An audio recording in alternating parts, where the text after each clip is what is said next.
Bonsoir et merci de nous rejoindre pour ce 23h à la une. Le siège de l'Organisation internationale du cacao ICCO a été inauguré aujourd'hui par le vice-président de la République. Il a été délocalisé à Abidjan après 44 ans à Londres. Une délocalisation bénéfique aux pays membres de l'ICCO selon Daniel Kablan-Duncan. Le Premier ministre a officiellement lancé ce mardi la phase expérimentale de la couverture maladie universelle.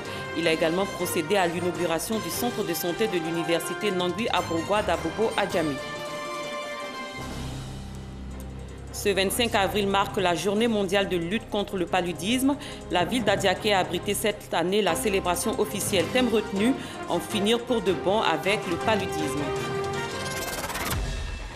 Mais avant, le vice-président de la République, Daniel Kablan-Duncan, a reçu une délégation d'hommes d'affaires portugais conduite par l'ancien vice-premier ministre du Portugal, Paulo Portas. Au menu des échanges, les opportunités d'investissement en Côte d'Ivoire et le renforcement de la coopération entre les deux pays, notamment dans le domaine du transport. Le premier vol direct Abidjan-Lisbonne a été effectué. À présent, je vous invite à écouter l'ancien vice-premier ministre portugais après sa rencontre avec le vice-président ivoirien. Le Portugal et la Côte d'Ivoire ont une relation magnifique. On est très proche de voir la liaison aérienne directe entre Lisbonne et Abidjan. Et beaucoup d'entreprises portugaises, avec la connaissance d'Afrique qu'elles en ont, et qui est une connaissance très profonde, s'intéresse au marché de la Côte d'Ivoire. C'est mon opinion. Côte d'Ivoire est en train de vivre un moment extraordinaire du point de vue économique. C'est un modèle pour tout le continent, la croissance économique de Côte d'Ivoire 2016, 9% de croissance économique. Et c'est aussi très reconnu par les institutions internationales. Après le vice-président, intéressons-nous aux activités du Premier ministre. Le chef du gouvernement a donné le top départ de la phase expérimentale de la couverture maladie universelle.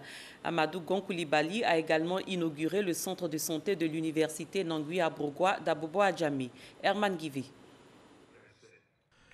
Le Premier ministre Amadou Gon Coulibaly remet officiellement à des étudiants leur carte d'assuré. Ces cartes leur permettront d'avoir accès de manière effective à des soins de qualité, et cela à moindre coût. Cette cérémonie de lancement officiel de la phase expérimentale de la couverture maladie universelle concrétise l'engagement pris par le chef de l'État, son Excellence Alassane Ouattara, de faire débuter la couverture maladie universelle avec les étudiants dans le courant de l'année 2017. Cette phase expérimentale qui débute avec les étudiants devrait permettre d'éprouver le fonctionnement opérationnel du système d'information et de gestion de la couverture maladie universelle, d'identifier les obstacles, les procédures et les processus à améliorer avant la phase de généralisation. Excellence, Monsieur le Premier ministre, la couverture maladie universelle entre effectivement dans sa phase active. Mais avant la généralisation prévue le 1er janvier 2018, il est apparu nécessaire de tester l'ensemble du dispositif dans le cadre d'une phase expérimentale. Nous pouvons donc affirmer, sans nous tromper, que nos populations disposent désormais d'un outil fonctionnel pouvant répondre à leurs attentes en matière de couverture maladie universelle. Le Premier ministre Amadou Gon Coulibaly a salué le lancement officiel de cette phase expérimentale de la couverture maladie universelle, une phase qui marque la concrétisation d'un projet social cher au chef de l'État. Il ne fait aucun doute que le bien-être et la qualité de vie des populations dépendent de leur capacité à relever le défi de la mise en œuvre de mécanismes collectifs de solidarité qui contribuent inéluctablement à élargir le champ de la protection sociale. C'est pour mieux répondre à cette exigence que la couverture maladie universelle dont nous procédons au lancement de la phase expérimentale aujourd'hui a été décidée par son Excellence, Monsieur le Président de la République. À partir du 1er octobre 2017, le prélèvement des cotisations débutera dans la perspective de la généralisation de la CMU pour le début de l'année 2018, et ceci pour tenir compte du délai de carence donc de 3 mois. Amadou Gon Coulibaly a ensuite procédé à l'inauguration du centre de santé de l'université Nangui Abrogwa d'Abobo Adjamé, La couverture maladie universelle est un système obligatoire de couverture du risque maladie au profit de l'ensemble des populations résidant en Côte d'Ivoire. La Côte d'Ivoire, à l'instar du reste du monde, a célébré la journée internationale de lutte contre le paludisme. La célébration officielle s'est déroulée cette année à Diaké. Thème choisi, en finir pour de bon avec le paludisme. Pour l'OMS, il importe de miser sur la prévention et l'investissement. Parga Sorokone. Ces élèves du primaire vêtus de t-shirts rouges et blancs en plein défilé dans les rues de la ville d'Adiaké. Direction la cour de la mairie, lieu choisi pour la célébration officielle de la journée mondiale de lutte contre le paludisme. Journée célébrée tous les 25 avril de l'année. Thème choisi cette année, en finir pour de bon avec le paludisme. Cette 10e édition de la journée mondiale de lutte contre le paludisme nous permet de faire le bilan des progrès réalisés, d'inviter la population à s'approprier les moyens de lutte et de mobiliser les partenaires pour le financement des interventions stratégiques qui s'inscrivent dans le concept « Ma santé, ma vie » du ministère de la Santé et de l'Hygiène publique. Au cours de cette 10e édition de la Journée mondiale de lutte contre le paludisme, sketch sur des thèmes liés à la lutte contre le paludisme et messages en vue de sensibiliser les populations sur les comportements à adopter afin d'éviter cette maladie ont été véhiculés. Des messages reçus 5 sur 5. Le message qui nous a été adressé est naturel. Il faut le répéter à longueur de journée. Et pour éviter le paludisme, écouter les conseils de nos médecins. Nettoyer autour de sa résidence. Il faut désinfecter quand on a un puits dans la cour. Utiliser les moustiquaires imprégnés. Le nombre de décès dus au paludisme chez les enfants de moins de 5 ans, selon l'OMS et l'UNICEF, a diminué de 723 000 en 2000 à 306 000 en 2015 en Afrique. Il demeure cependant un problème majeur de santé publique. La gratuité des soins du paludisme a été annoncée par le gouvernement, une mesure pour contraindre les hôpitaux publics à respecter cette décision qui est en vigueur depuis 2012. Qu'en est-il en réalité? La gratuité des soins est-elle respectée? Malika Koulibaly répond à ces interrogations. Sur le dos de Dame Amechi, sa petite fille Marie-Madeleine, toute fiévreuse. Pour trouver la solution à son mal, c'est dans cette cour du village que la dame l'a conduit. Ce n'est pas chez un guérisseur, mais plutôt chez l'ASC, l'agent de santé communautaire. Quand il a vu que la température est montée, il a pris son sang. Dans le sang qu'il a pris, il m'a dit que c'est palu. Dans ce qui est là, il m'a donné un médicament de palu. Depuis maintenant 3 ans, dans le cadre de la PECADOM, la prise en charge à domicile du paludisme, Emoulachi est établi dans ses fonctions d'ASC. Dans ce village d'Assou à Kakro, séparé des 14 km du centre de santé le plus proche. C'est lui qui administre les premiers soins aux enfants de 0 à 5 ans en cas avéré de paludisme et de diarrhée. Je refais le cas de la pneumonie au centre de santé. Je traite que les palus simples, les palus graves, je refais l'enfant, quel que soit l'âge. La PECADOM, une action aux retombées positives. Depuis qu'il est là, ce qui se passe sur les enfants, tout se passe bien. Il soigne bien les enfants. Donc nous ne sommes pas obligés de partir à Somla. Avant la venue de cette opération, les parents se rendaient à Somla lorsque la femme est atteinte. Et à cause de la distance, c'était plus de 5 km par la voie de l'eau, la voie de la Dunaire. Il y avait plus de 5 km. Et la voie routière au-delà de 14 km. Donc ça crée beaucoup de dégâts. Pour maintenir son efficacité, l'action de l'agent de santé communautaire est suivie de très près par l'unique infirmier de la zone qui fait régulièrement sa ronde. Il y a eu des formations de mise à niveau qui ont été faites par la direction. À l'issue de ces formations, je viens les appuyer par les supervisions, à travers les supervisions, voir comment les activités sont menées.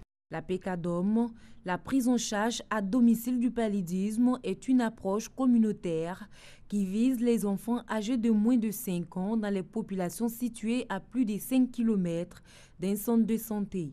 Elle a engagé près de 1500 agents de santé communautaires et couvre 24 districts sanitaires. Nous restons dans le domaine de la santé. La semaine nationale de vaccination contre la tuberculose, la poliomyélite, l'hépatite virale B a démarré.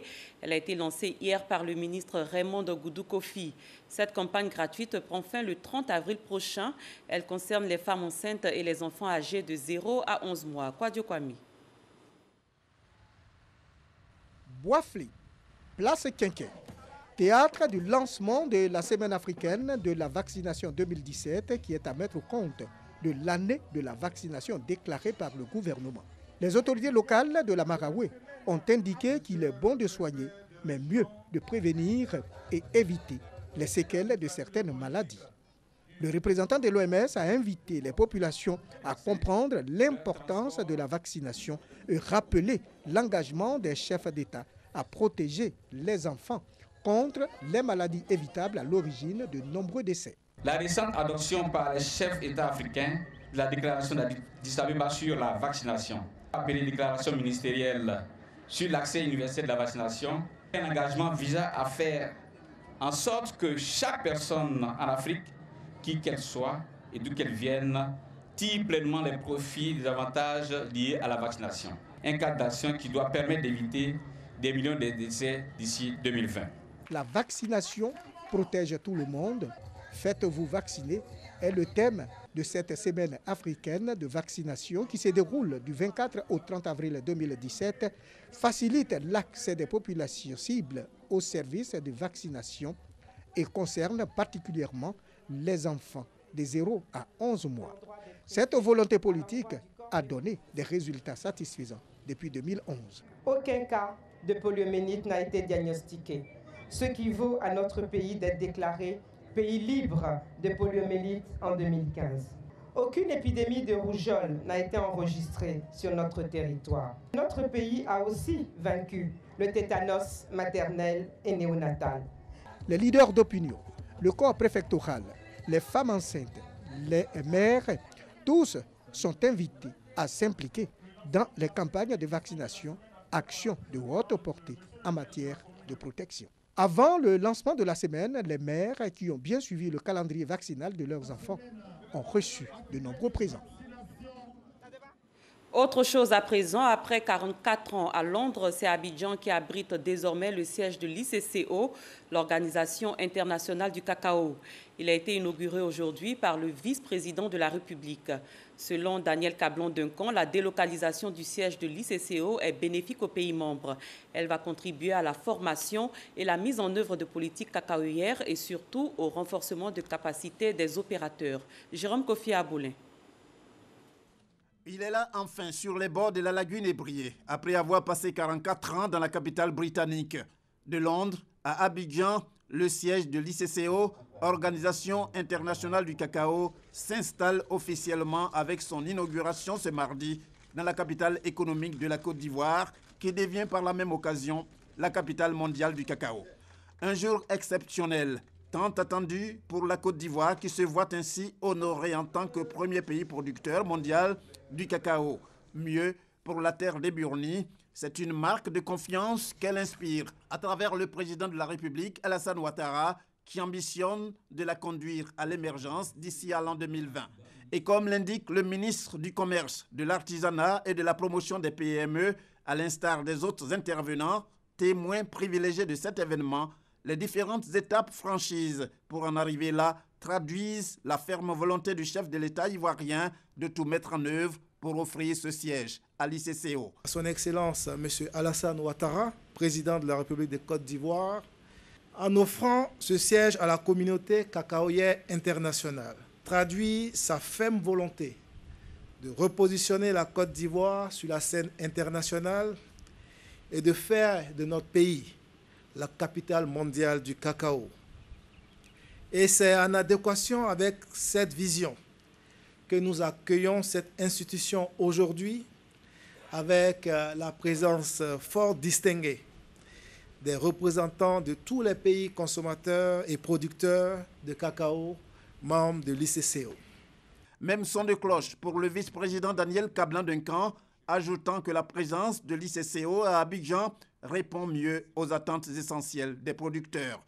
La Côte d'Ivoire a su renouer, grâce au leadership exceptionnel de son Excellence M. Alassane Ouattara, président de la République, avec la cohésion sociale et la paix indispensable à un essor économique soutenu, durable et de plus en plus inclusif. C'est sans nul doute ce qui a justifié la confiance de tous les pays membres de l'ICCO qui ont accepté, au cours de la 92e session réunie en septembre 2015 à Londres, au Royaume-Uni, le transfert de son siège à Abidjan. C'est pourquoi la Côte d'Ivoire est aujourd'hui convaincue que la présence de l'ICCO à Abidjan offrira des occasions de mieux appréhender les réalités du terrain et mieux apprécier les attentes essentielles des producteurs dans la perspective des décisions adaptées et des mesures concrètes en vue de l'émergence d'une chaîne de valeur profitable à tous. Les équipes de l'ICCO devront intégrer cette ambition et écrire ainsi de nouvelles lettres de noblesse de notre organisation commune. L'ICCO, c'est 51 pays qui en sont membres, dont 21 exportateurs et 30 importateurs. L'organisation estime que son installation dans un pays producteur comme la Côte d'Ivoire pourra contribuer non seulement à une bonne assistance technique en matière de politique cacaoyère, mais aussi au renforcement des capacités des opérateurs locaux pour une meilleure transparence des marchés. Tout cela à travers l'organisation des événements tels que des conférences, des séminaires ainsi que des ateliers. Je vous donne à présent les chiffres officiels de la production nationale de cacao de 2012 à 2015. Campagne de 2012 à 2015, nous commençons par la campagne de 2012-2013, 1 448 992 tonnes. Campagne de 2013 à 2014, 1 742 204 tonnes. Campagne 2014-2015, 1 795 852 tonnes. Campagne 2015-2016, la production est estimée à 1 700 000 tonnes. En raison de la baisse des cours mondiaux sur le marché international, le prix borchant du cacao a récemment connu une baisse, passant de 1100 francs CFA à 700 francs CFA. Pourquoi des hausses et baisses des prix du cacao sur le marché mondial? Des réponses avec Mama Traoré. C'est sur les marchés boursiers de Londres et de New York que sont fixés les cours mondiaux du cacao. Londres pour les fèves produites en Afrique subsaharienne et New York pour celles provenant de l'Amérique du Sud. Les acteurs du marché se donnent rendez-vous lors des 5 sessions annuelles de livraison des produits, à savoir les mois de mars, mai, juillet, septembre et décembre. Pour chaque session, le prix arrêté est fonction de la disponibilité du produit. Nous sommes en avril. On va dire qu'il y a une meilleure visibilité sur ce qu'il est possible de livrer au mois de mai. Mais dès le moment où on arrive en juillet, en septembre, en décembre 2017, en mars 2018, l'incertitude grandit.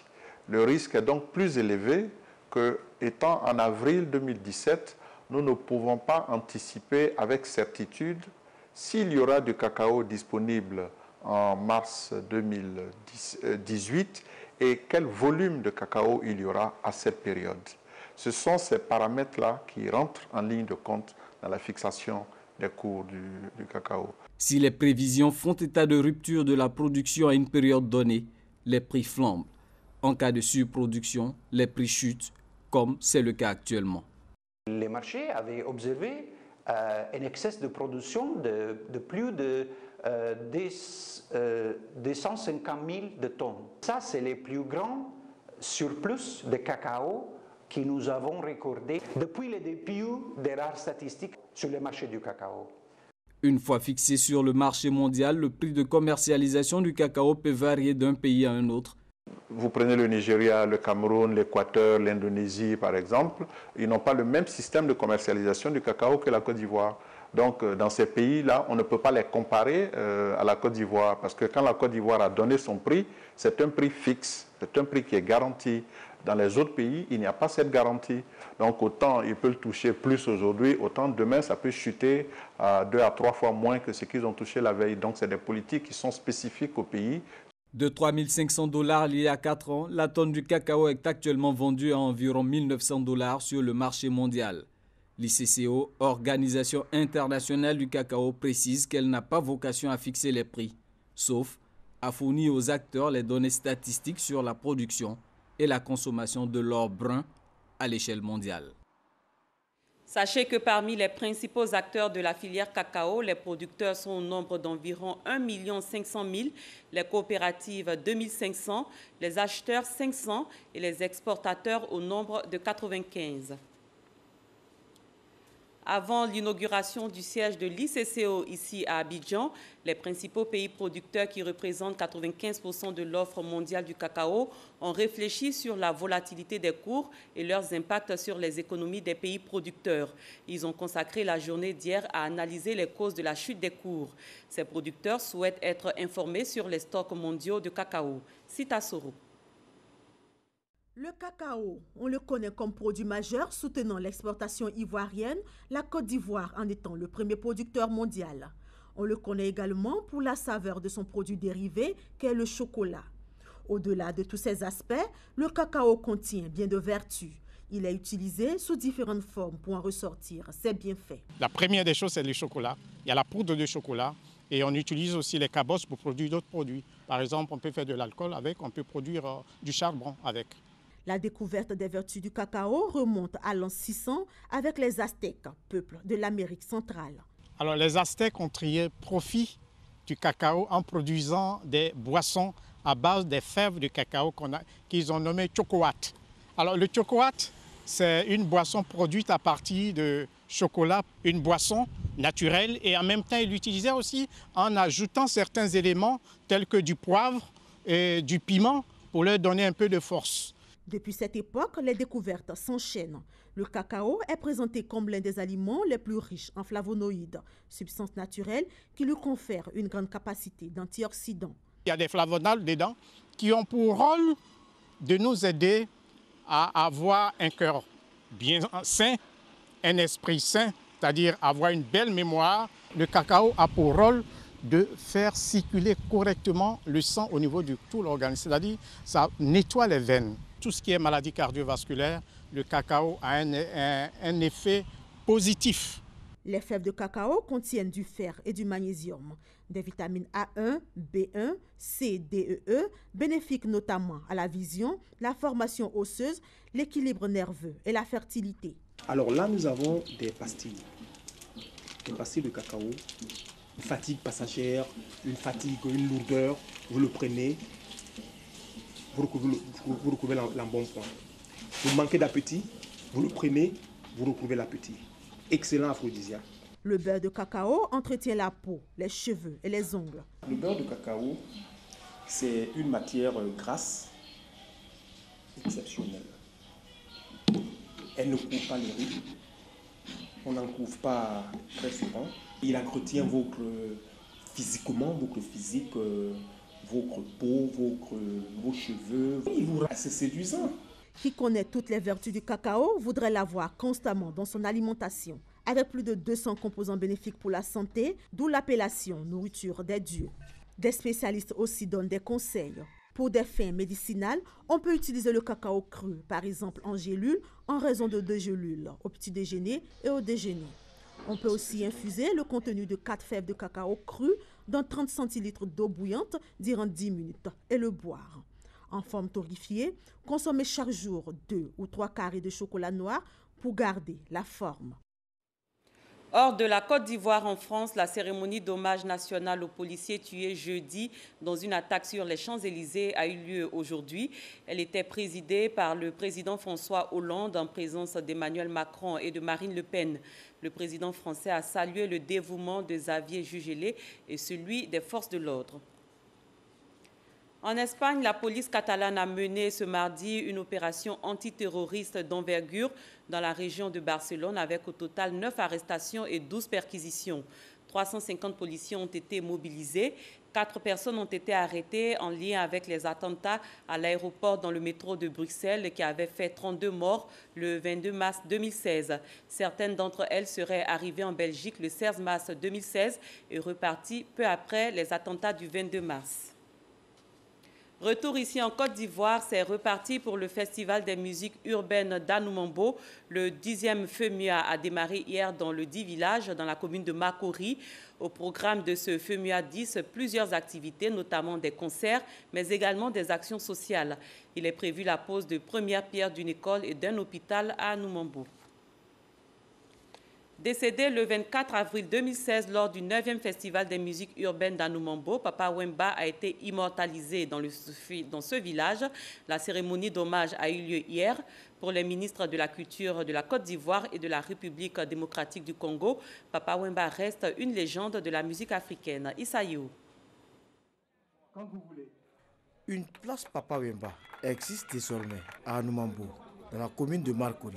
À cette place, située au cœur de ce village, le roi de la rumba congolaise, Papa Wemba, décédé lors du 9e Festival de musique urbaine d'Anoumambo, FEMUA, est immortalisé en terre ivoirienne. Le commissaire du FEMUA, la voix étreinte, a du mal à contenir son émotion. Le 24 avril 2016, Papa Wemba a déposé le micro. Il a déposé son micro pendant qu'il était en pleine prestation lors de la 9e édition du FEMUA.